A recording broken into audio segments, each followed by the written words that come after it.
శ్లోకం 36.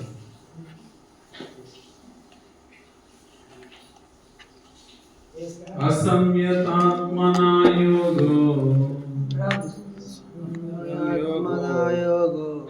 దుష్ప్రాప ఇతి మే మతిః వశ్యాత్మనా తు యతతా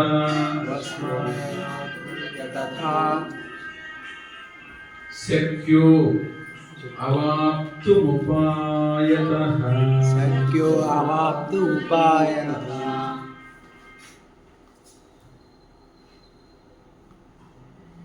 అసంయతాత్మన చెప్పండి. అసంయతాత్మన నిగ్రహింపబడని మనస్సు కలవానిచే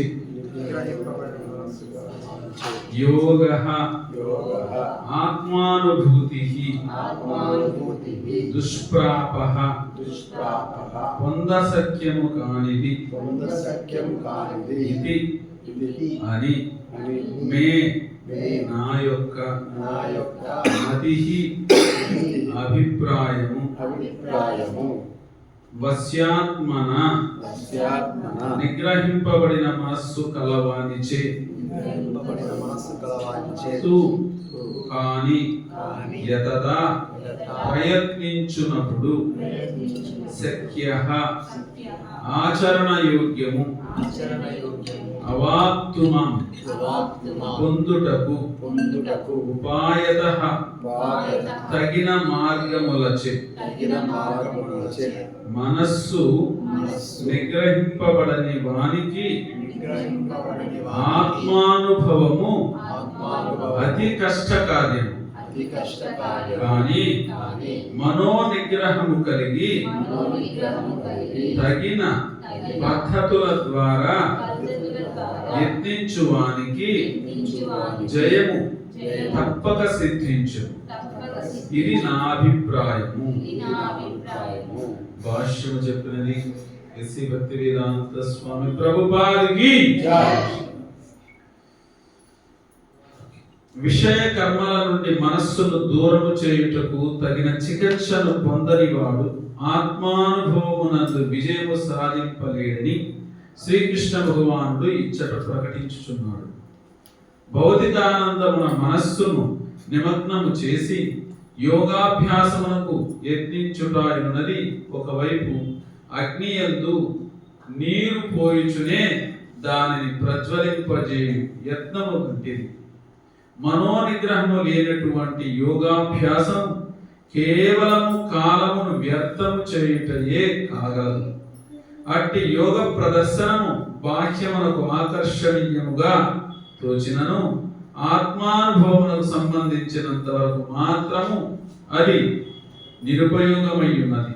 కనుక ప్రతి ఒక్కరూ మనస్సును సదా దివ్యముకు ప్రేమయుత సేవ యందు లగ్నము చేయుట ద్వారా నియమించవలెను. మనుజుడు కృష్ణ భక్తి భావన యందు నిలువనిదే తన మనస్సును నియమింపజాలడు. అనగా కృష్ణ భక్తి రస భావితుడు యోగాభ్యాసం ఫలమును ప్రత్యేకమైన శ్రమ వేరేదీనూ లేకనే సులభముగా పొందగలడు. కానీ కేవల యోగాభ్యాస పరుడు కృష్ణ భక్తి రసభావితుడు కానిదే జయమును సాధింపలేడు.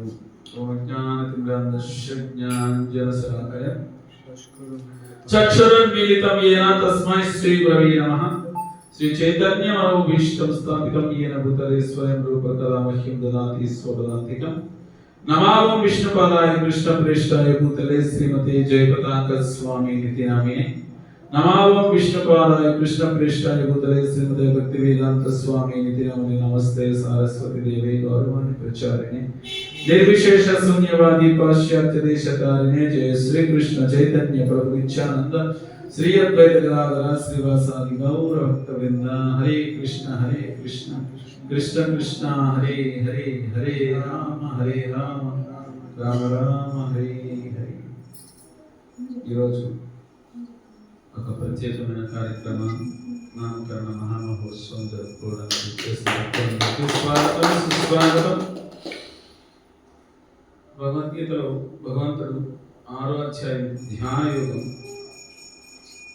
మనస్సును నిగ్రహించుకోకపోతే ఆత్మానుభవం అనేది అతి కష్టకార్యం అని చెప్తూ, అదే మనస్సును నిగ్రహించుకోగలిగిన కొన్ని పద్ధతుల ద్వారా మనం జయమును సాధించవచ్చు.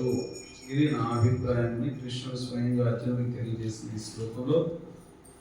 ముఖ్యంగా భౌతిక వ్యక్తులు మనస్సును నిగ్రహించుకోగానే యోగాభ్యాసాలు చేస్తూ ఉంటే అవి ఎలా ఉంటాయి అంటే, ఒకవైపు అగ్నిని, ఒక చెత్త ఉందనుకోండి, ఒకవైపు మండించడానికి ప్రయత్నం చేస్తూ ఒకవైపు నీళ్లు పోసేదట. అంటే మండుకునే లోపల మళ్ళీ నీళ్లు పోసేది, అంటే అది మండుకోవడానికి వీలు ఉండదు. ఆ విధంగా యోగాభ్యాసం ప్రస్తుత కాలంలో మనో నిగ్రహం లేకనే యోగాభ్యాసం చేస్తున్నారు.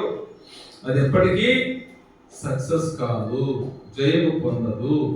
అందుకని ప్రతి ఒక్కరూ ఫస్ట్ మనస్సును నిగ్రహించుకోవాలి. అది నిగ్రహించుకోవాలంటే ఏం చేయాలి? ఆ మనస్సుని భగవంతుని యొక్క దివ్య ప్రేమ యొక్క సేవ ఎంతో లగ్నం చేయాలి.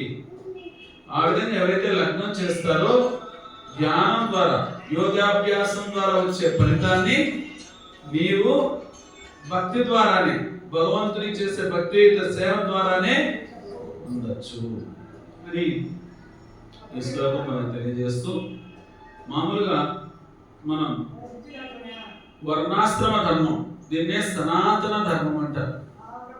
సనాతన ధర్మం అంటే అర్థం ఏంటంటే వర్ణాశ్రమ ధర్మాలతో కూడింది అని, ఇది శాశ్వతమైంది అని శ్రీమద్ భాగవతం మనకు చక్కగా వివరిస్తుంది. వర్ణం అంటే ఏంటి? బ్రాహ్మణ, క్షత్రియ, వైశ్య, శూద్ర. ఆశ్రమాలంటే బ్రహ్మచర్య, గృహస్థ, వానప్రస్థ, సన్యాస.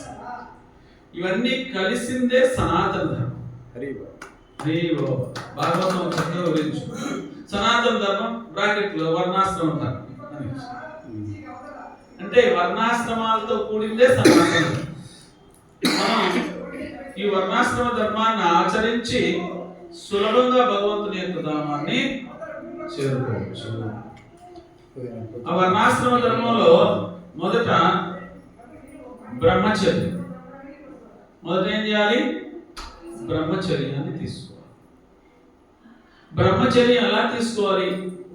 ఒక గురువు యొక్క ఆధ్వర్యంలో నువ్వు ఏది తీసుకోవాలన్నా దానికి ఒక గురువు ఉండాలి. ఆ గురువు ఎవరుండాలి? ఆ గురువు ఎవరిని గురువుగా మనం ఎంచుకోవాలి అంటే ప్రామాణికమైన ఆధ్యాత్మిక గురు పరంపరలో ఉండే గురువు కావాలి. అది ఎవరి సందేశాన్ని మనం తీసుకోవాలంటే భగవత్ సందేశాన్ని నేరుగా తీసుకోగలిగితే పర్ఫెక్ట్. భగవంతుడే చెప్పాలి, ఇలా చేయడం మంచిది. అటువంటిది మనకి భగవంతుడు చెప్పడం, ఇంకా భగవత్ సందేశం మనకి ఎలా అందుతుందంటే, నేను శ్రీమద్ భాగవతం చదివితే చక్కగా వివరించబడింది. బ్రహ్మదేవుడు ఉన్నాడు, ఆయన ఎక్కడ?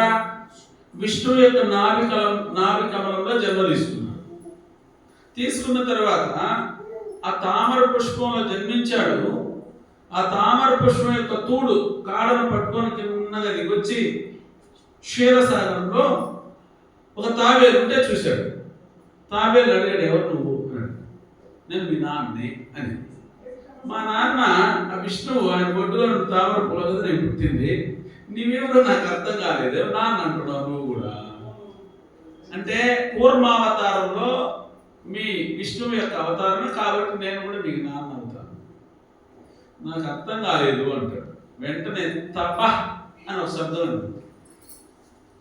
వినబడితే ఇది భగవంతుడే స్వయంగా తపస్సేమని చెప్తున్నాడు అని మళ్ళీ ఆ తామర పువ్వు యొక్క కాడ పట్టుకొని మళ్ళీ పైకెక్కాడు.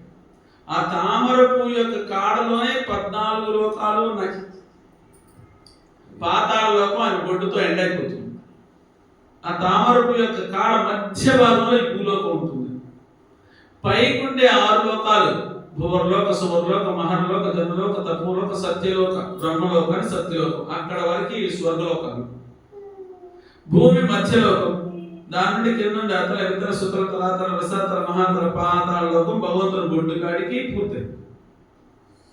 14 లోకాలు ఆ తామర పువ్వు కాడలోనే ఉన్నాయని చెప్తూ బ్రహ్మ పైకి వెళ్ళి తామర పుష్పంలో కూర్చొని 1000 సంవత్సరాలు తపస్సు చేశాడు. తపహన్ తరువాత 1000 సంవత్సరాలు తపస్సు చేశాడు.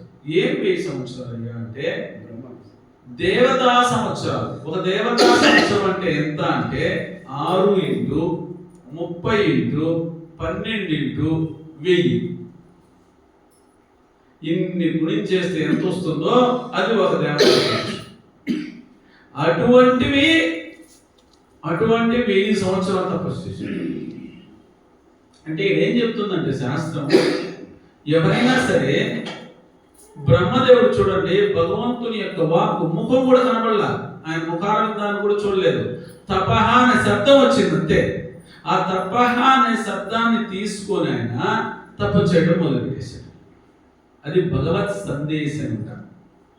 ఆ భగవత్ సందేశాన్ని బ్రహ్మ తీసుకున్నాడు, వెంటనే తపస్సును మొదలుపెట్టాడు. ఆ తపస్సు ఎలా చేశాడు అంటే పూర్ణ విశ్వాసంతో శ్రద్ధతో చేశాడంట. పూర్ణ విశ్వాసము శ్రద్ధతో చేయగలిగాడు కాబట్టి భగవంతుడే ఆయనకి ఈ విశ్వాన్నంతా సృష్టించే శక్తిని ప్రసాదించాడు. అంటే ఆయన మనకి ఏం నేర్పిస్తున్నాడంటే, ఎవరైనా తపస్సు చేసిన వాళ్ళు ఉంటారా అన్నప్పుడు మనం వాల్మీకి గురించి చెప్తాము కదా, దేవుడు గురించి చెప్తాము, హిరణ్యకశిపుడి గురించి కూడా చెప్తాం. కానీ బ్రహ్మ గురించి చెప్పాలంట. తపస్సు చేయడంలో బ్రహ్మ కంటే శ్రేష్టమైన తపస్సు చేసిన వ్యక్తి ఎవరు లేరు. తపస్సు చేయడానికి గురుడు, మనకు గురువు బ్రహ్మదేవుడే. డైరెక్ట్ భగవంతుడి నుండి ఒక వాక్యం విన్నాడు అంతే, తప అంతే. దాన్ని గురువు ఆజ్ఞగా భావించి ఇన్ని 1000 సంవత్సరాల పాటు తపస్సు చేశాడు. ఆ తపశ్శక్తికి ఆయన ఏమొచ్చింది? విశ్వాన్నే సృష్టించే శక్తి భగవంతుడు ఆయనకి ప్రసాదించాడు. అందుకని గుర్తుపెట్టుకోండి, ఈ భగవంతుని యొక్క సందేశం ఎంతమందికి అందిందో చేతులెత్తండి. ఎవరికి అందా? మీరందరూ భగవంతుని యొక్క సందేశాన్ని తీసుకోబట్టే జపం చేయగలుగుతున్నారు. ఎట్టా? కృష్ణుడు ఇచ్చిన సందేశాన్ని బ్రహ్మ తీసుకున్నాడా?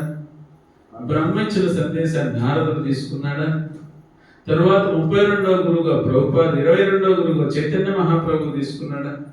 చైతన్య మహాప్రభు నుండి మళ్ళీ 32వ గురువులు గురు పరంపర చూస్తూ వస్తే ప్రభుపాద తీసుకున్నాడా? ప్రభుపాద నుండి ఆ భగవత్ సందేశాన్ని ఈశ్వరీన జయపతాక స్వామి గురు మహారాజుకి ఆయన మనకిచ్చాడా? దాన్ని మనం ఇప్పుడు చెప్తున్నామా? ఇది భగవంతుని సందేశం కాదా? అవును. ఈ భగవత్ సందేశాన్ని భగవంతుడే కనిపించి చెప్పాల్సిన అవసరం లేదు.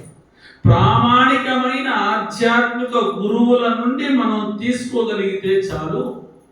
దాన్ని మనం తపస్య, హరే కృష్ణ కృష్ణ కృష్ణ హరే హరే హరే రామ రామ హరే అనే హరినామాన్ని జపించు.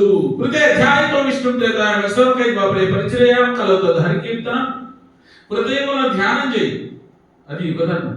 త్రేతాయుగంలో యజ్ఞం చేయి, అది యుగధర్మం. ద్వాపరయుగంలో అర్చన చేయి, అది యుగధర్మం. ఎవరు చెప్పింది? ఇది భగవత్ సందేశం. భగవంతుడు స్వయంగా చెప్పింది. భగవద్గీత భాగవతం అనేటి భగవంతుని యొక్క శబ్ద రూప అవతారాలు.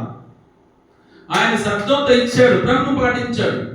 బ్రహ్మ పాటించి ఏం చేశాడు బ్రహ్మ అంటే వాటిని యథాతథంగా పూర్ణ విశ్వాసంతో శ్రద్ధతో పాటించాడు.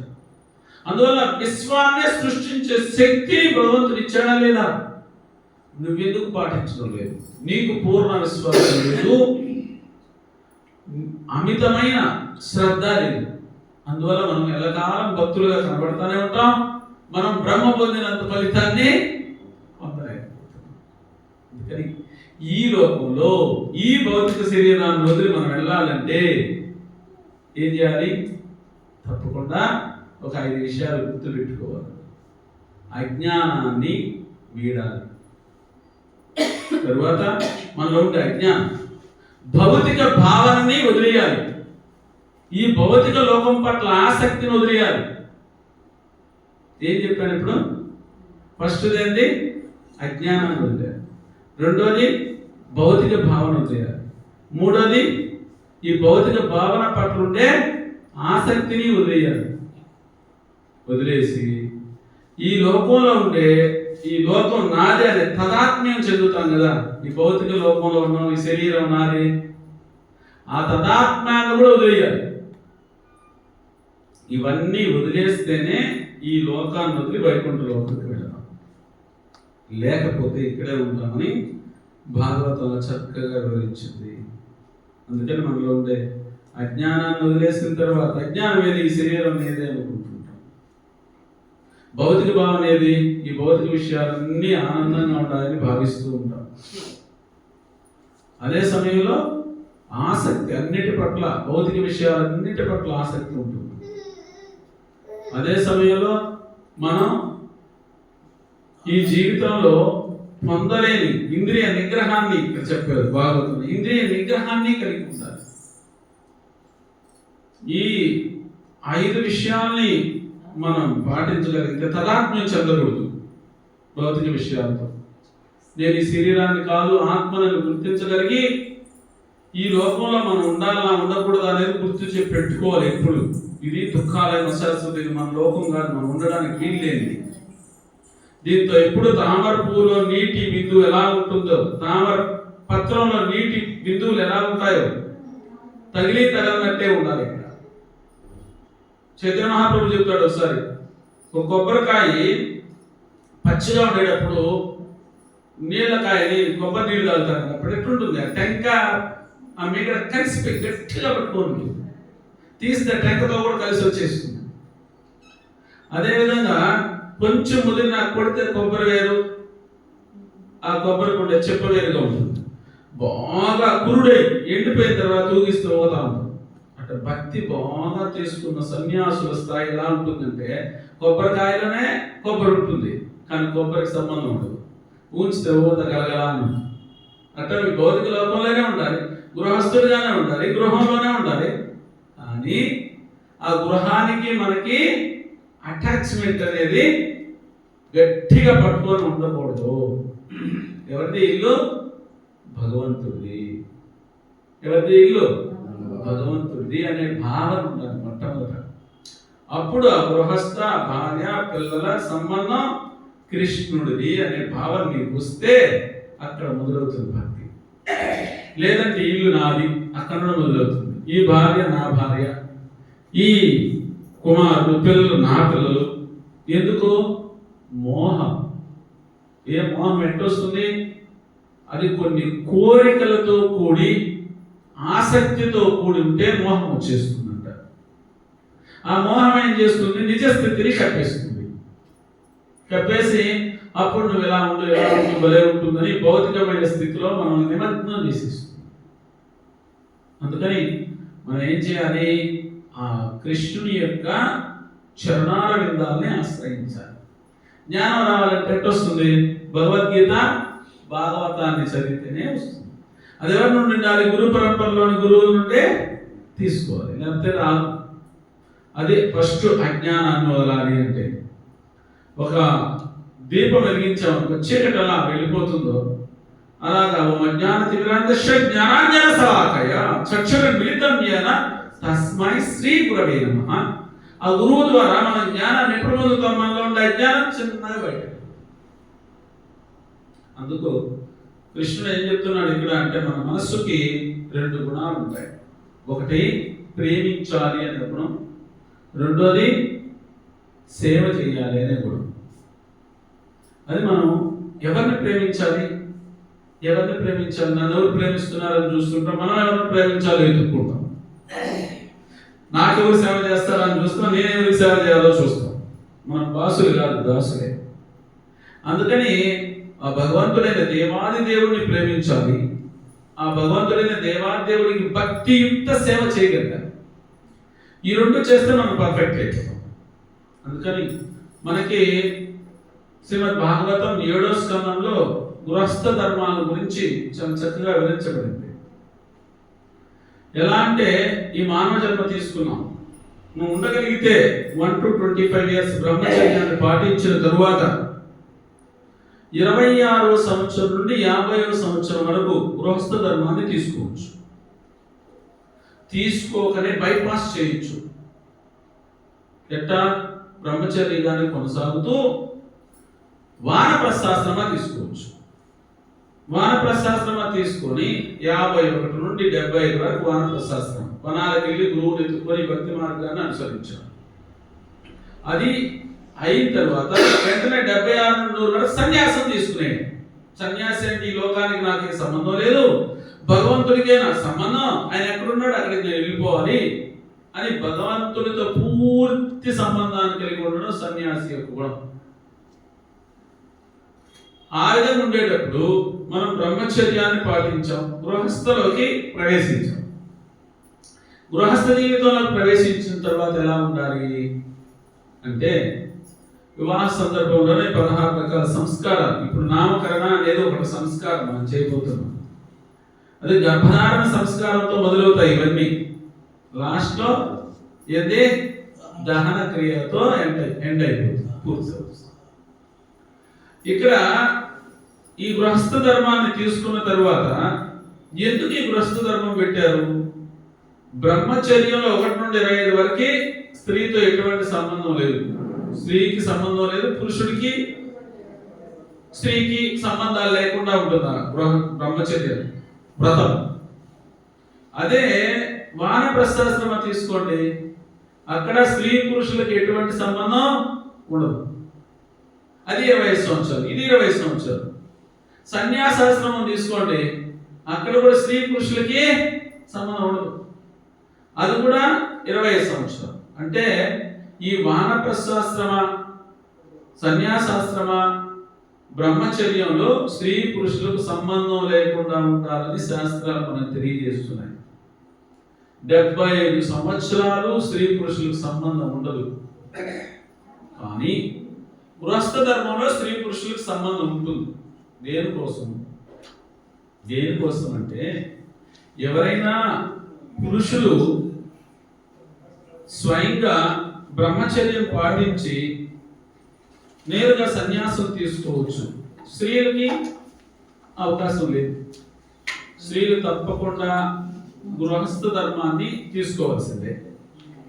ఓకే, గృహస్థ ధర్మం తీసుకున్న తరువాత పురుషులైతే నేరుగా సన్యాసం తీసుకోవాలని ఉంది కదా, స్త్రీలైతే గృహస్థ ధర్మం తీసుకోవాలని ఉంది కదా. సరే, ఇక్కడ పురుషులందరూ కూడా బ్రహ్మచర్యం తరువాత నేరుగా సన్యాసం తీసుకునేస్తే ఇంకా స్త్రీలు గృహస్థులు ఎలా అవుతారు? అవడానికి వీల్లేదు. నెక్స్ట్, ఈ మానవ సమాజ స్థితి కొనసాగడానికి కూడా వీల్లేదు. అందువల్ల అదేం జరిగింది అంటే, ఎవరైతే హృదయ గ్రంథి, ఆది గ్రంథి అంటారు, ఆది గ్రంథి, ఈ హృదయంలో ఎప్పుడు కామ కోరికలు అలానే ఉంటాయి, జన్మలు మారిపోతూ ఉంటే కూడా. ఒకసారి ఇంద్రుడే స్వయంగా పంది రూపం తీసుకొని ఒక మురికి గుంటలో తన పంది భార్య 20 పిల్లలు అన్నీ నివసిస్తూ ఉంటే బ్రహ్మదేవుడు వచ్చాడు. బ్రహ్మదేవుడు వచ్చే, ఇంద్ర నువ్వు తెలియక తప్పు చేసావు, పంది జన్మ వచ్చింది, ఇక నువ్వు ఇంద్రుడు పోస్ట్ ఇంద్రుడు అవుతావు, వచ్చేయిపోదాం అంటే బ్రహ్మకల్లా చూసి, చూడు అందమైన భార్య, పన్నీరు గుంట, పిల్లలు, ఎంత ఆనందంగా జీవిస్తున్నావు, బ్రహ్మంటారు, నేను రాబో అన్నాడట. అంటే ఇంద్రుడు పోస్ట్ లో ఉంటే కూడా ఆ పంది జన్మలో ఉండే కామ కోరికలు తీర్చుకునే స్థితిలో పడిపోయి ఆ మురికి గుంటలో అయినా ఉంటాడు, కానీ ఇంద్రుడు పోస్ట్ వెళ్ళదంట. అట్లా ఒక జన్మ మారుతూ ఉంటే ఆ జన్మల్లో ఉండే ఆ కామ కోరికలు తీర్చుకోవాలనే దాన్ని ఆది గ్రంథి అంటారు. దాంట్లో తగులుకోని ఉంటారు. ఎవరైతే బ్రహ్మచర్యం తరువాత వెంటనే సన్యాసం తీసుకొని వైకుంఠం పోలేరో వాళ్ళ కోసమే గృహస్థ ధర్మాన్ని ఏర్పాటు చేశారంట. అప్పుడు వివాహం చేసుకుంటాం. వివాహం చేసుకున్న తర్వాత ఆ భార్యతో కలిసి ఆ వివాహ యజ్ఞం అనే సంస్కారంలోనే చెప్పబడింది. ఏమని?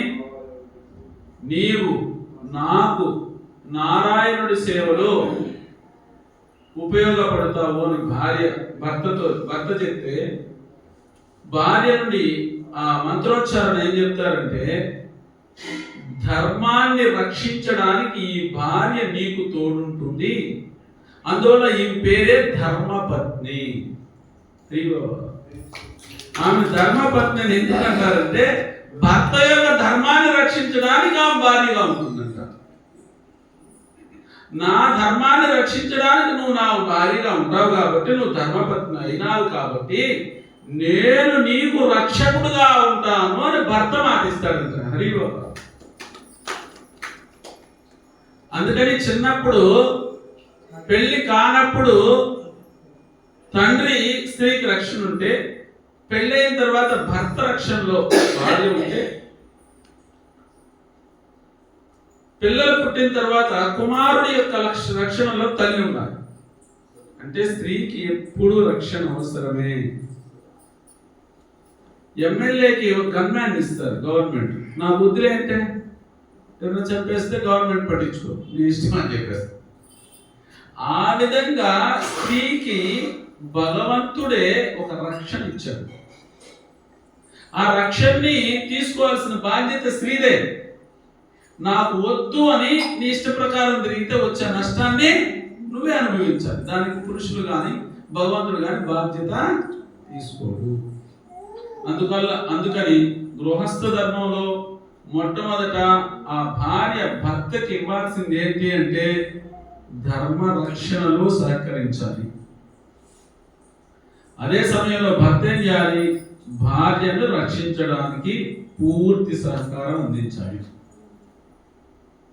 ఇక్కడ మనం గుర్తించాల్సింది ఏంటంటే, ఒకసారి టీచర్లు అందరూ లేడీసే ఉన్నారు. మీరు ఎవరైనా మీ భర్త లేకుండా మీరు అంటూ ఉంటారు స్వతంత్రంగా ఉండాలని, ఎక్కడంటే అక్కడ తిరిగి రావడానికి మీకు ఆనందమైనా అని అడిగిన. మాకెందుకు ఆనందం, మా భర్తతోనే పోయి రావాలంటాం కానీ ఒంటరిగా తిరగాలని మాకేమనిపిస్తుంది, మాకు భయం కదా అన్నారు. అంటే స్వతంత్రత అంటే కూడా ఏంటి? స్వతంత్రత భర్తతో కలిసి తిరిగే స్వతంత్రత, కానీ భర్త వదిలి ఆడంటాడు తిరగడానికి ఏ స్త్రీ ఒప్పుకోదు. అది కాదు స్వతంత్రత. కలియుగంలో అట్టాటి స్వతంత్రత కోరుకుంటున్నారు. దానివల్ల రక్షణ కోల్పోయి అనేక రకాల ఇబ్బందులు ఎదుర్కొంటూ ఉంటే కూడా వాళ్ళకి అర్థం కావడం లేదు.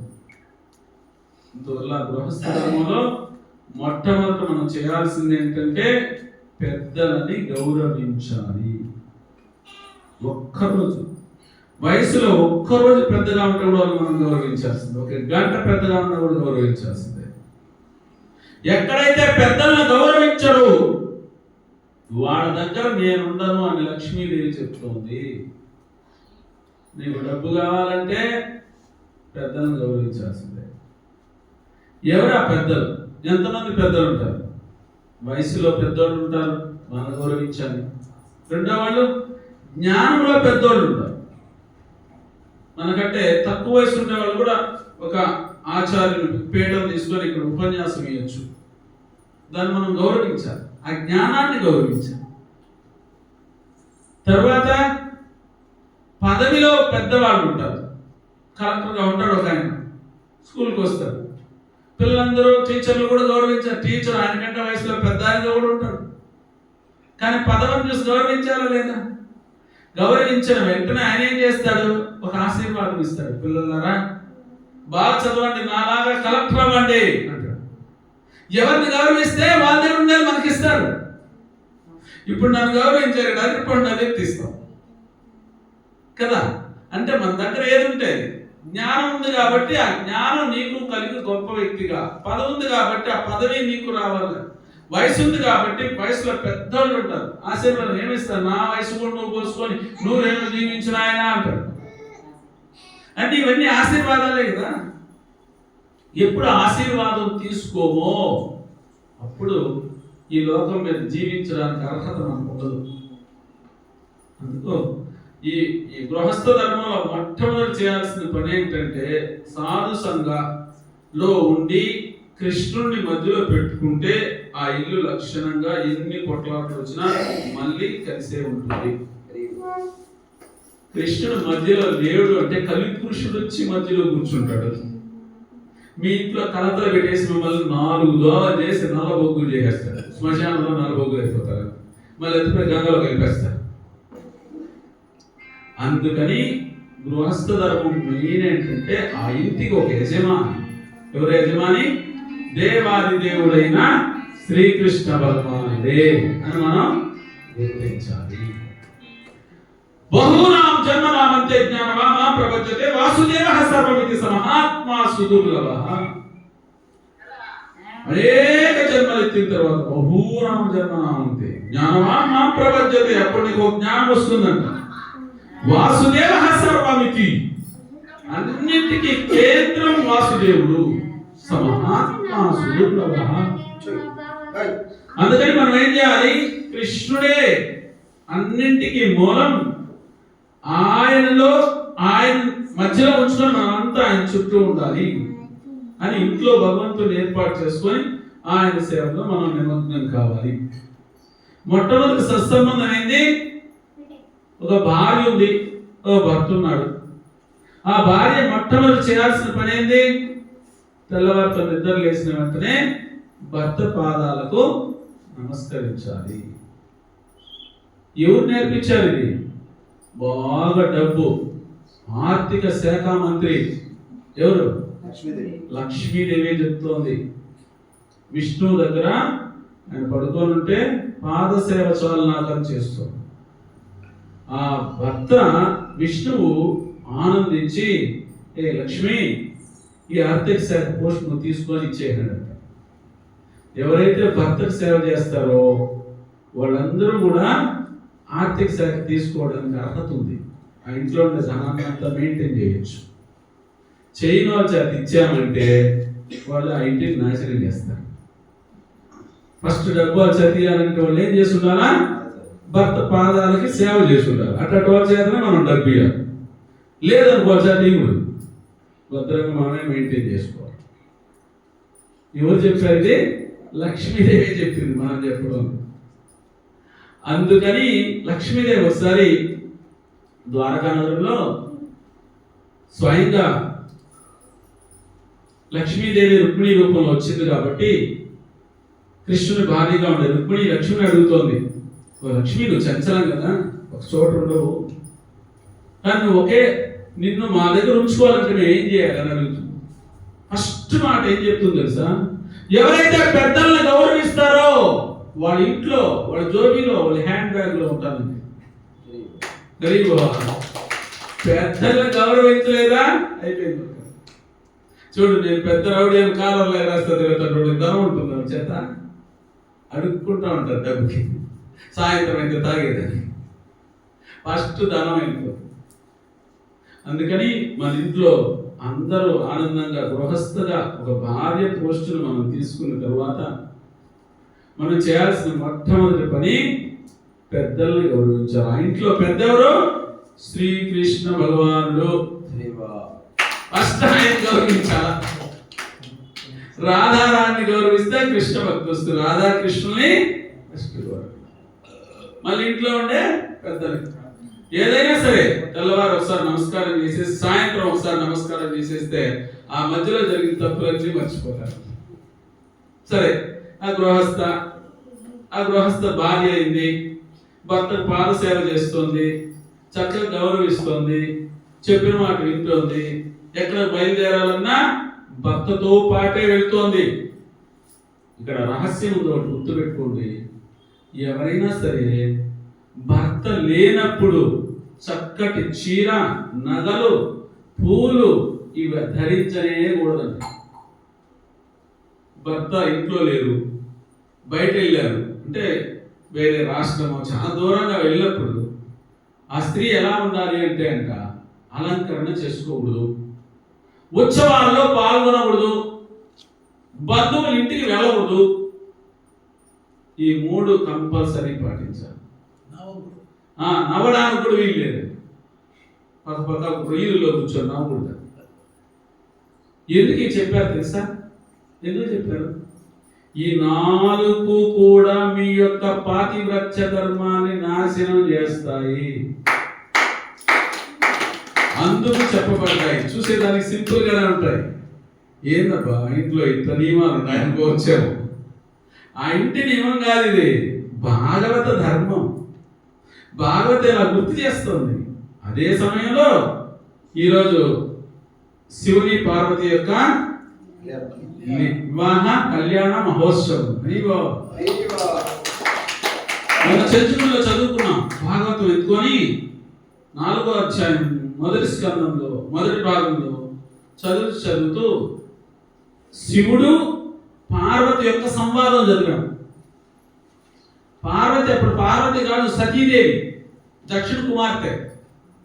సతీదేవి అడుగుతోంది, ఓ నాథ, ఈ కైలాసం పైన చూడు, ధవళవర్ణం అంటే తెల్లగా ఉండేదాన్ని ధవళవర్ణం అంటారు. తెల్లగా ఉండే విమానాలు వెళ్ళిపోతున్నాయో నేను స్వయంగా నా చెవులతో విన్నాను.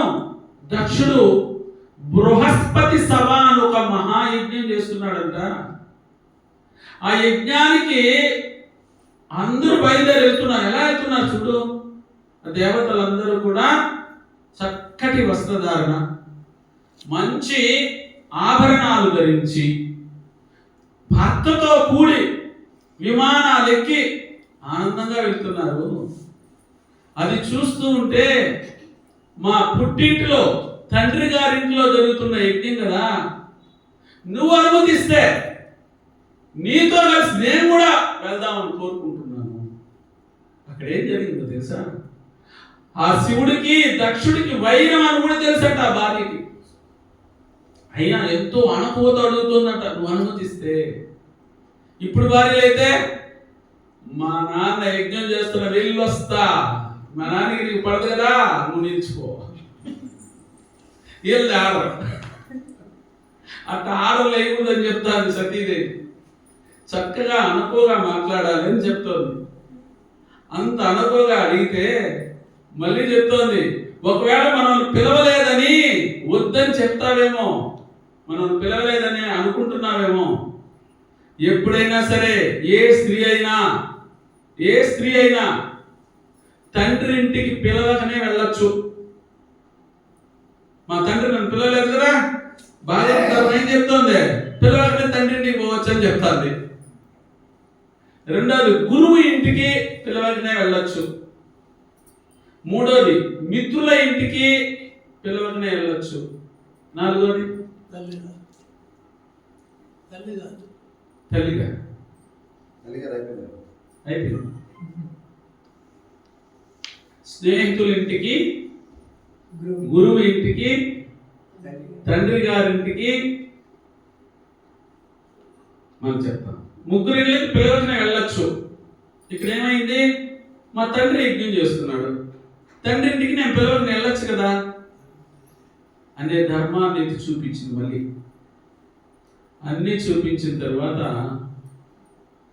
శివుడు అంటున్నాడు, శివుడు మాట్లాడతాడు, భవుని భార్య భవతి. అడుక్కునే దానికి కూడా ఒక మంత్రం ఉండాలంట. ఏం మంత్రం? భవతి భిక్షాందేహి. ఆ భవతి అంటే ఎవరో శివుని భార్య. శివుడిని భవడు అంటారు, ఈయన భవతి అంటారు. సరే, శివ అంటే పరమ మంగళకరుడు. దాని అర్థమే పరమ మంగళకరుడు, శుభాన్ని ఇచ్చేది.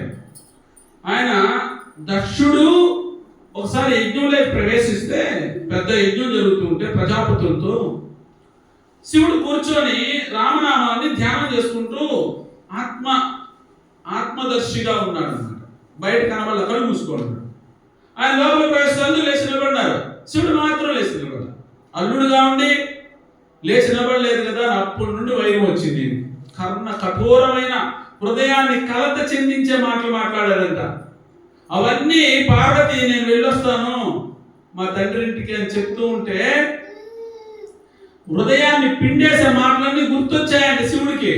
అయినా భర్త ఎంతో ఓపిక ఉండాలి భార్య పట్ల. అంటే ఏమనుకున్నావు, మీ నాన్న అట్ట తిట్టాడు కదా, అట్ట ఎట్టని పోవాలంటావా అనలే శివుడు. లోపల అట్టే దిగమించుకొని చిరునవ్వు నవ్వాడంట.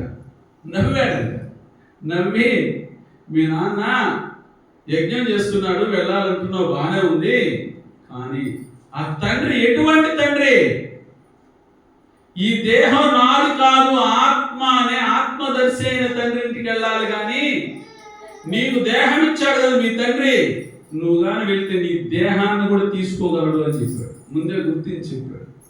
నువ్వు దేహం వదిలేస్తావు అక్కడికి వెళ్ళి.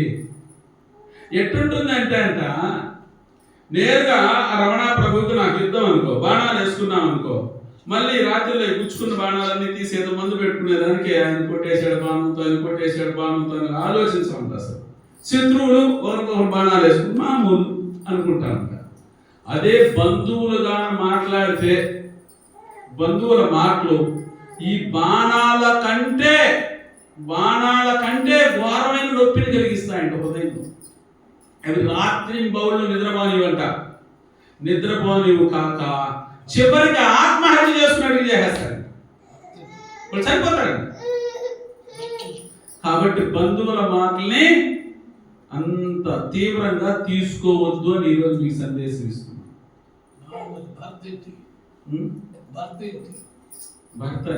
భర్త ఇంటికి ఎన్ని చెప్పాం?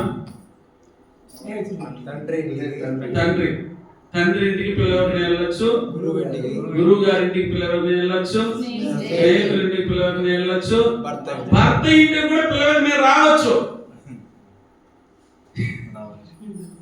కొట్లాడేసి వెళ్ళింది భార్య, వెళ్ళే అర్హత నాకుంది తండ్రి ఇంటికని వెళ్ళింది, వచ్చే అర్హత కూడా ఉంది కదా, రావచ్చు కదా, మళ్ళీ మధ్యస్థానం చేసి పిలుచుకురావాలంట.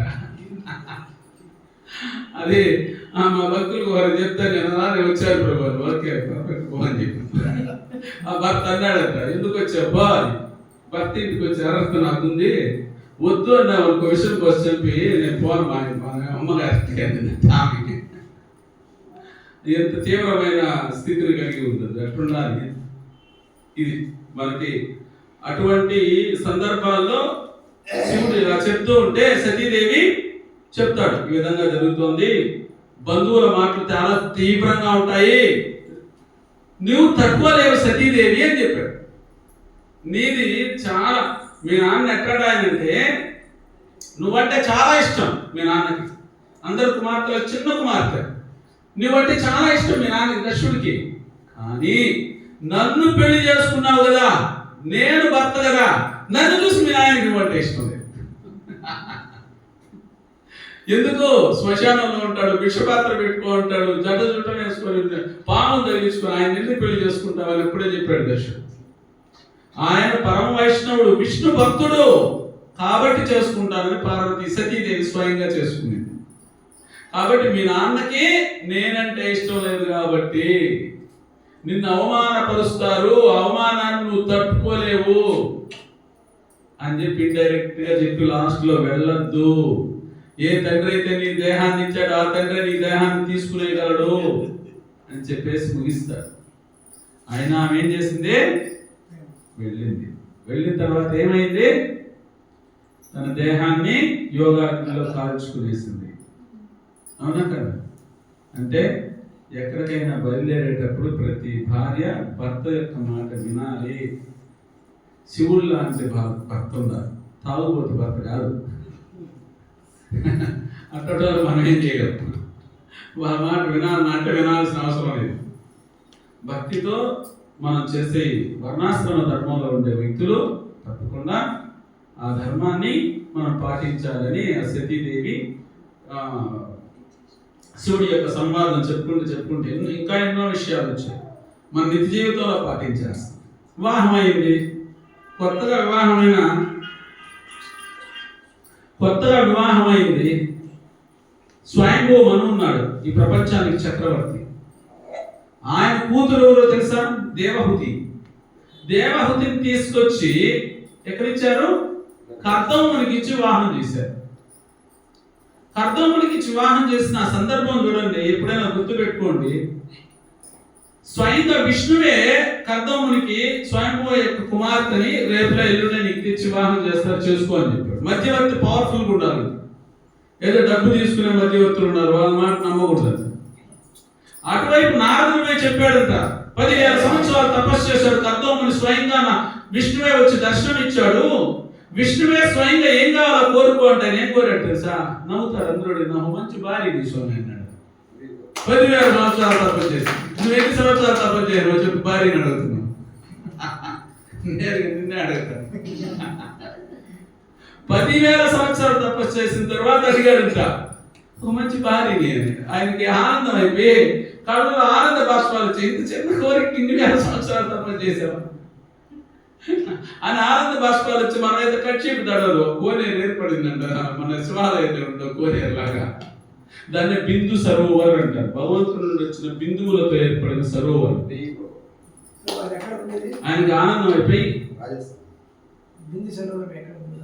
గంగా నది ఒడ్డున రాజస్థాన్ ఇప్పుడు కూడా ఉంది. ఎవరైనా ఒకసారి మునిగి లేస్తే భగవంతుని కన్యలతో ఏర్పడింది అంటారు.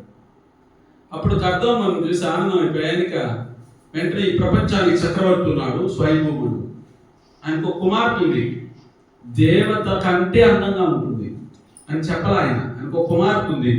ఆ కుమార్తెని రేపులా ఎల్లుండే వాళ్ళ అమ్మా నాన్న తీసుకొచ్చి నీ దగ్గరికి పెళ్లి చేసుకోమంటారు, చేసుకోవాలి ఇట్టే మనం ఇచ్చాడు. మామూలుగా అయితే వివాహం కావాల్సిన వాళ్ళు శివుణ్ణి ప్రార్థన చేస్తే పార్వతి లాంటి భార్యని శివుడు ఇస్తాడంట. పార్వతిని గౌరీ వ్రతం అని చేస్తే శివుడు లాంటి భర్తని పార్వతీదేవి ఆశీర్వాదం ఇస్తుందంట. ఈ రెండు వదిలేసి విష్ణువునే ప్రార్థన చేశాడు. నీకు అర్థం ఉంది, కష్టమైనా పర్లేదు, నేను విష్ణువునే ఆయన ఏం భార్యని ఇస్తాడు ఆ భార్యని తీసుకోవాలని చేశాడంట. విష్ణు అంత సులభంగా రాడు. నువ్వు ఎంత తప్పని చేసినా ఆయన రాడు. 10,000 సంవత్సరాలు చేసినాక వచ్చాడు. అప్పుడు వచ్చి ఆనందం అయ్యి రేపు ఎల్లుండే చేసుకోనా, మళ్ళీ నేను స్వయంగా నీకు ఒక వరం ఇస్తున్నాను, కపిల భగవానుడిగా నీకే నేను కుమారుడిగా జన్మించబోతున్నాను అని మాటిచ్చాడు. నీకు చూడండి, కుమారుడు కావాలన్నా కూడా ఆ తపశ్శక్తి వల్ల భగవంతుడే కుమారుడై వచ్చేసింది. అందుకని భగవంతుడితో సంబంధం పెట్టుకోవాలి. కుమారుడు కావాలన్నా, భార్య కావాలన్నా, నామకరణం చేయాలన్నా, దేనికైనా భగవంతుడితో సంబంధం పెట్టుకుంటే దివ్యంగా ఉంటుంది. అంతకంటే మించి ఇంకేం రాదు. ఇచ్చాడా? కర్త ముందు ఎడుకొచ్చారు. రేపు ఎల్లుండి ఇద్దరు తీసుకొని సాష్టాంగ నమస్కారం పెట్టాడు. స్వయంభూమును కర్దమునికి భగవంతుడే దర్శనం చేసుకున్న వ్యక్తి అని సాష్టాంగ నమస్కారం పెట్టి ఆయన్ని కీర్తించాడు. ఆయన కీర్తిస్తే ఆయన ఈయన కీర్తించాడు, నువ్వు మంచి రాదు, నువ్వు మంచి భక్తుడు, అయిపోయిన తర్వాత సిగ్గుపడుతూ నా కుమార్తెని నిన్ను వివాహం చేసుకోవాలనుకుంటుంది అన్నాడు. ఎందుకు? నారదుడే స్వయంగా స్వయంభూముని యొక్క సభలోకి వెళ్ళి 10,000 సంవత్సరాలు తపస్సు చేసి కర్దముని ఆయన భగవంతుడిని దర్శనం చేసుకున్నాడు. అంత గొప్ప మునిని ఎవరు పెళ్లి చేసుకుంటారో అర్థం కాలేదు, వాళ్ళు అదృష్టవంతులు అన్నాడు. అప్పుడు దేవాహుతి అక్కడే ఉంది సభలో. వాళ్ళ నాన్న చిన్నగా ఇటు గీరిందంట, నాన్న నన్ను ఇచ్చి పెళ్లి చేసేయండి. ఎందుకు? ఆయన వైష్ణవుడు, భగవంతుడే దర్శనం చేసుకున్నాడు. నన్ను కూడా వైకుంఠం పిలుచుకోవాలి, అంతకంటే ఏం కావాలి? సరే ఒకటే చెప్పాను, గుర్తు పెట్టుకోండి. ఇప్పుడు నర్సరావుపేటలో రమామాతాజీ అని ఉంది. ఆమె గోవింద సంకీర్తన ప్రభు వాళ్ళ కుమారుడికి వివాహం చేయాలని మాట్లాడిన తర్వాత ఒక టీచర్ అన్నాడు, 10వ తరగతిలో నిలిచిపోయి ఇస్కాన్ మందిరంలో సేవ చేసుకుంటూ అలానే ఉండిన వ్యక్తిని చదువు లేదు ఏమీ లేదు ఆయన పెళ్లి చేసుకుంటున్నావా అని ఒక టీచర్ ఆయనతో అన్నాడు. ఆమె నాతో వచ్చి చెప్పింది, ఎలా ప్రభు అంటే, ఒకటి నువ్వు భక్తురాలు, పెళ్ళే చేసుకోవద్దని అనుకొని ఉన్నావు, పెళ్లి చేసుకోవాలనుకున్నావు, భక్తులు చేసుకుంటున్నావు. ఆయన భక్తుడు వైకుంఠం పోతాడు, నేను పట్టకపోతాడు, నీకు ఇష్టపడితే చేసుకోలేకపోతే వెళ్ళిపోయి అని చెప్పారు. అరే ఆమె నేను వైకుంఠం బాగా ఉంటే చాలా అనేసి పెళ్లి చేసుకుని. ఆయన నరసరావుపేటలో పెద్ద పూజారి, వైస్ ప్రెసిడెంట్, ఆయన భార్య పిఆర్ఓగా పబ్లిక్ రిలేషన్ ఆఫీసర్గా డబ్బంతా వసూలు చేసి మొత్తం ప్రోగ్రాంలను నడిపిస్తారు. అర్థమైందా? ఇంకొకరు ఇటు ఎవరైనా అడిగితే మనం ఏం సలహా చెప్పాలి? ఒక భక్తుడిని వైకుంఠం పోగలిగిన భక్తుడిని పెళ్లి చేసుకుని నిన్ను వైకుంఠం తెచ్చిపోతాడు అంతే. ఇక్కడ ఉండే ఆస్తులు, అంతస్తులు, కిరీటాలు, ప్లాట్లు ఇవన్నీ రావు, ఇవన్నీ ఈడే వదిలి వెళ్ళిపోవాల్సిందే. కాబట్టి ఒక భక్తుడు భర్తగా దొరకడం అనేది ప్రపంచంలో అతి అద్భుతమైన శ్రేష్టమైన కార్యం. అంత సులభంగా దొరకదు. తల కింద పెట్టి కాళ్ళు పెట్టి తపస్సు చేసినా 10,000 సంవత్సరాలు తపస్సు చేస్తే కానీ ఒక భార్య దొరకదు. అదే ఆ ప్రాబ్లం. సరే దొరికింది. ఆయన వచ్చాడు, వివాహం చేసుకొని అడిగాడు, కర్దముని ఒప్పుకున్నాడు. ఒప్పుకున్న తర్వాత ఏమైంది? వివాహం చేశారు. కట్న కానుకలు తప్పకుండా ఇయ్యాలట ఆడబిడ్డకి. ఆ తండ్రి కూతురికి ఇచ్చే ఒక బహుమతి అంట, ఏమీ లేకపోయినా పువ్వు పంట పెట్టి ఇచ్చి పంపించాలంట. అయ్యింది. ఎన్నో కానుకలు తీసుకొనేశారు. తండ్రి పక్కకు పిలిచి కుమార్తెని బోరని ఏడ్చాడంట. ఆ కళ్ళలో నీళ్ళతో మొత్తం తల తడిచిపోయిందంట. తడిచిన తర్వాత, ఓ కుమార్తె దేవహూతి, ఈ రోజు నుండి నీకు నాకు సంబంధం తెగిపోయింది. నా గోత్రం వేరు, నీ గోత్రం వేరు. ఎవరు అని అడిగితే తప్పని కూడా స్వయంభూమి మను యొక్క కుమార్తె చెప్పద్దు చెప్పద్దు చెప్పద్దు. ఏమి? నీవు కర్దముని భార్యవి. నువ్వు చెప్పాల్సింది ఇంకా నేను కర్దముని భార్యనే చెప్పాలంతే. ఇంకెప్పుడు మీకు మాకు సంబంధం లేదు, వెళ్ళిపోతున్నాము అని నేరుగా ఏడ్చి వదిలేసి వెళ్ళిపోయినారు అంతే. ఇప్పుడు సమాజంలో జరిగేది, ఫోన్ చేయి చాలు, ర్యాపిడో బుక్ చేస్తా, వచ్చే డబ్బు నేను ఇస్తాను. అది కాదు, అక్కడే దెబ్బతింటుంది సంసారాలన్నీ నాశనం. ఈ తల్లిదండ్రులతో ఒక్కసారి పెళ్లి చేసుకుని వచ్చేసిన స్త్రీ ఇంకా సంబంధాలే పెట్టుకోవడానికి వీలు లేదని ప్రపంచానికి చక్రవర్తిగా ఉండే స్వయంభూ మనువు వాళ్ళ భార్య ఆహుతి ఇద్దరు నిరూపించి వెళ్ళిపోయినారు. మళ్ళీ ఎప్పుడు రాలేదు. మళ్ళీ ఏమైంది? ఆ భార్య భవుని భార్య భవతి ఎలా సేవ చేస్తుందో అలా చేసిందంట. హిమాలయ పర్వతాల దగ్గర గంగా నది ఒడ్డున ఒక ఆశ్రమంలో కూర్చొని తపస్సు చేసుకుంటూ ఉంటే ఇంకంతే, ఆయన 12 సంవత్సరాలు ఈ ముఖమే చూడలే. మొదటి రాత్రిలే, హనీమూన్లే, చింతకాయ మూన్లే, 12 సంవత్సరాలు. ఈయన తెచ్చుకొని స్నానానికి, వస్త్రాలకి, సోపులు, ఏమేమి కావాలి అన్ని ఇచ్చారు రాజు కదా. ఎంత అందగత్త అంటే ఆమె పుష్పకుమారంలో గంధర్వుడు వెళ్తూ ఉంటే 7 అంతస్తుల మెద్దపైన కందుకమ్మ పూల చెండుతో ఆడుకుంటూ ఉంటే ఆ మందాన్ని చూసి కళ్ళు తిరిగి కింద పడ్డాడంట గంధర్వుడు. అంత అందంగా ఉండే స్త్రీలు ఇస్తుంటే వద్దంట కర్దముని వివాహం చేసుకున్నాడు. కర్దముడు ఎందుకు చేసుకున్నాడు? బ్రహ్మదేవుని కుమారుడు, నువ్వు ప్రజాపతిగా బిడ్డల కను అంటే ఎవరి పెళ్లి చేసుకొని ఎలాగ నాకు తెలియక తపం చేశాడు ఈయన. లేకపోతే ఆయన ఆ పని చేసేవాడు కాదు. సరే, ఆ విధంగా తీసుకున్న తర్వాత ఈమె సేవ చేస్తున్నది. 12 సంవత్సరాలు సేవ చేసింది. ఎట్ట సేవ చేసిందంటే, భర్త స్నానం చేయడా నేను కూడా చేయను, శరీరం అంతా మట్టి పేరుకుపోయింది. ఆయన తలదు మీద నేను దూరం, జడలు కట్టకపోయింది, వస్త్రాలన్నీ మాసిపోయినాయి. 12 సంవత్సరాలు అలానే సేవ చేసింది. ఉండడానికి ఇల్లు లేదు, తినడానికి తిండి లేదు, మంచు, చలి, కందమూలాలు అవి తినాలా, భర్తలు పెట్టాలి, ఉండాలా. 12 సంవత్సరాల తరువాత కర్దముని దేవహూతి, నీవు నీ దేహాన్ని కూడా అనారోగ్యంతో వదిలేసే స్థాయికి వచ్చేసావు.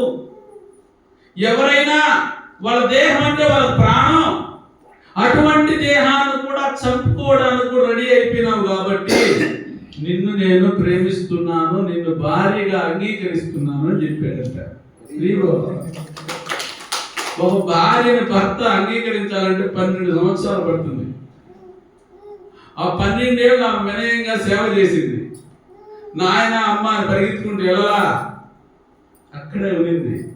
అప్పుడు ఆయన ఆనందపడి ఒప్పుకున్న తర్వాత మనం హనీమూన్ పోదామని ఒక గాలిలో ఎగిరే విమాన సౌధవం, విమాన భాగంలో ఒక ఇల్లు కాళహస్తం ఉంటుంది. దాంట్లో వచ్చే వైడూర్య మాణిక్య వర్గతాలతో కట్టిన బిల్డింగ్, పాన్పులు, రకరకాలు చూపించాడు. ఎక్కువ పదామని శరీరం చూసుకునేది ఏంది, శరీరం తెట్టబోయేది. గంధర్వలోకం నుండి 1000 మంది స్త్రీలను పిలిపించాడు. బిందు సరోవరంలోకి వెళ్ళమన్నాడు. చక్కగా స్నానం చేసి అభ్యంగా స్నానం ఎలా చేయాలి స్త్రీ అని కూడా ఉంది భాగవతం. చక్కగా స్నానం చేయించి అన్ని పట్టు వస్త్రాలు, వజ్ర వైడూర్య మాణిక్య, అప్పుడు దేవాహుతి ఎలా ఉందో అలా తయారు చేసేసారంట. 12 ఏళ్ళ ముందు అందంగా తయారై ఒక్కసారి భర్తను దర్శకుంటారు, ముందుగా పడ్డారు. పుష్పమానం బాగా ఉండారు, మానం ఎక్కారు. 100 సంవత్సరాల హనీమూన్ తిప్పాడంట. భక్తుడి యొక్క తపశక్తి ఎలా ఉంటుందని నిరూపించాడు. అన్ని దేవతలు కొన్ని లోకాలు తిరగాలి, అన్ని లోకాలు తిప్పాడంటే. తిప్పి మనం తీసుకొచ్చి వెళ్ళి ఇంక వెళ్ళొస్తానంటే, మా నాన్న మాట ఇచ్చావు, నువ్వు పిల్లలు అయిన తర్వాత సన్యాసం తీసుకుంటాను వానప్రస్థానం. అప్పుడు ఆయన 9 మందిగా విభజన చెందాడు. 9 మంది కర్దములు అయిపోయాడు ఒకేసారి. 7 మంది కూడా అయ్యారు. ఎవరు? మాందాత కుమార్తె వివాహం చేసుకునేది ఎవరు? మనం చెప్పాలి మీరు. ఆయన 7 మంది అయ్యాడు, ఈ 9 మంది. ఈ 9 మంది ఎందుకు 9 మందిగా విభజన చేసి 9 మంది కుమార్తెలకు జన్మనిచ్చి ఇక వెళ్ళొస్తానన్నాడు. అప్పటికప్పుడే పుట్టారు, అయిపోయింది. అప్పుడు మళ్ళీ స్త్రీ ఎప్పుడు నేలకు పట్టే గీసుకుంటాడా ఆలోచిస్తుంది, గుర్తు పెట్టుకోవద్దు, చక్కగా మాట్లాడాలని పురుషులు. ఏమైంది, నేను వెళ్ళొస్తాను, పిల్లలు పుట్టారు కదా అంటే, చిన్నప్పుడు తండ్రి రక్షణలో ఉన్నాను, పెద్దయినాక భర్త రక్షణలో ఉన్నాను, నా కొడుకు రక్షణ ఉండాలి కదా, అంత కూతురు నువ్వు వెళ్ళిపోతే నాకు రక్షణ ఎవరు అని అడిగింది. అప్పుడు గుర్తొచ్చే భగవంతుడు వచ్చి పుడతానన్నాడు కదా, నాకు చిన్న వ్రతం చేసి 41 రోజు అప్పుడు కపిల భగవానుడే జన్మించాడు. ఎందుకు అంటే 9 మందిని ఒకేసారి అత్రి మహాముని భార్య అనసూయ వాళ్ళందరూ వాళ్ళే. బ్రహ్మదేవుడు వచ్చి ఆ చిన్న పిల్లలు వరుసగా చూసి నడుమందరికి సన్నగా ఉంది, చాలా అందంగా తయారవుతాడు బ్రహ్మ మాట చెప్తాడు. బ్రహ్మకు మనవరాళ్ళు అవుతారు కదా అందరు. నారదుడు పక్కనే ఉన్నాడు. అందరూ పెద్దయినాక పెళ్లి చేయడానికి వస్తే నారదుడు నువ్వు ఒకరిని చేసుకో, అయ్యో నేనున్నాను పెరుగుతున్నా, బ్రహ్మతో కూడా వెళ్ళిపోయినాడు అంటారు. నేను బ్రహ్మచారిగా ఉంటాను. నేను అంత ఋషులకి భృగు మహర్షి అందరికీ ఇచ్చి పెళ్లి చేశారు. 9 మందిని పెళ్లి చేసింది సప్త ఋషుల వాళ్ళకి. పెళ్లి చేసిన తర్వాత అక్కడ ఆ స్త్రీని పెళ్ళైపోయింది.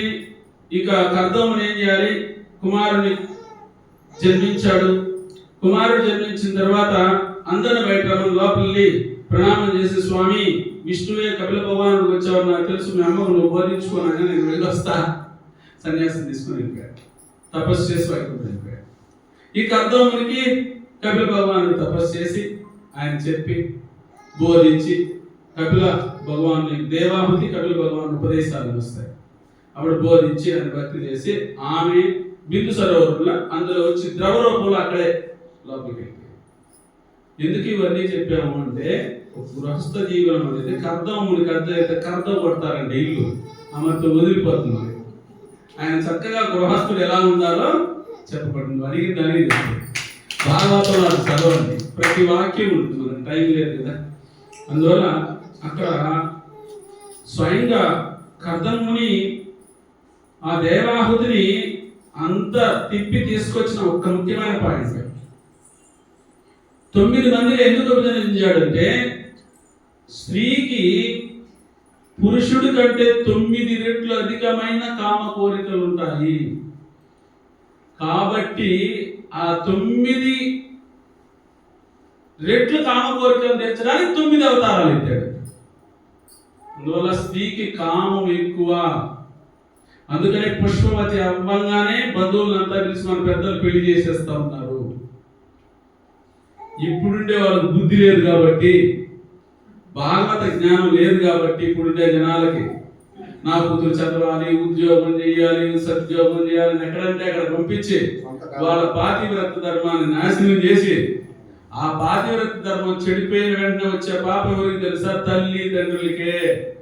పెళ్లి కాకముందు ఒక అమ్మాయి తప్పు చేస్తే ఆ పాప కర్మ తల్లిదండ్రులు తీసుకోవాలి. పెళ్లి చేయలేదు కాబట్టి చేసింది, కాబట్టి నీదే తప్పు, ఈ నెత్తి నరకలోకంలో అయినా అని చెప్తున్నాడు శాస్త్రం. కాబట్టి వీలైనంత తొందరగా పెళ్లి చేసేసి మనం చదువుకోవచ్చు, ఉద్యోగాలు చేసుకోవచ్చు, ఏమైనా చేయొచ్చు. అమ్మాయికి పెళ్లి చేసేయండి. ఇది ప్రభుపాద చెప్పిన సందేశం. నేను చెప్పలేదు.